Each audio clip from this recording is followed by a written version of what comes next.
అమరావతిని మనం పవిత్రంగా ఉంచుకోవాలి, దేవతల రాజధానిగా మనం అంటున్నాం కాబట్టి అక్కడ ఇటువంటి సామాజిక సమస్యలు ఉంటే వాటిని కూడా నిర్మూలించుకోవాలి అనే ఉద్దేశంతో చేసిన కామెంట్ అనేది అది దుమారంగా మారింది. దీనికి సంబంధించి ఇప్పుడు మీకు కొన్ని క్లిప్పింగ్స్ చూపిస్తాను. ఒకటి, ఇది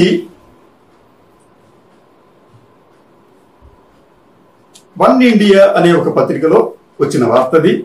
ఈ వార్త హెడ్డింగ్ ఏమిటంటే, అమరావతి పంచాయతీరాజ్ గెస్ట్ హౌస్ లో వ్యభిచారం, బెజవాడ యువతల అరెస్ట్. ఇది ఆ పత్రిక ఇచ్చిన కథనం. ఆ తర్వాత ఇది చాలా ఇంపార్టెంట్ కథనం. ఇది ఈ ఎవిడెన్స్ ఏమిటంటే, అమరావతి పేరుతో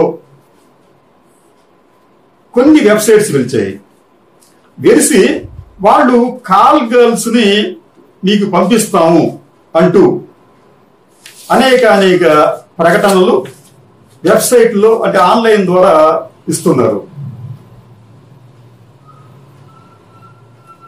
వీటి సారాంశం ఏంటంటే, బుక్కే call girl in Amaravati and escort service 24/7 ఇట్లాగనమాట.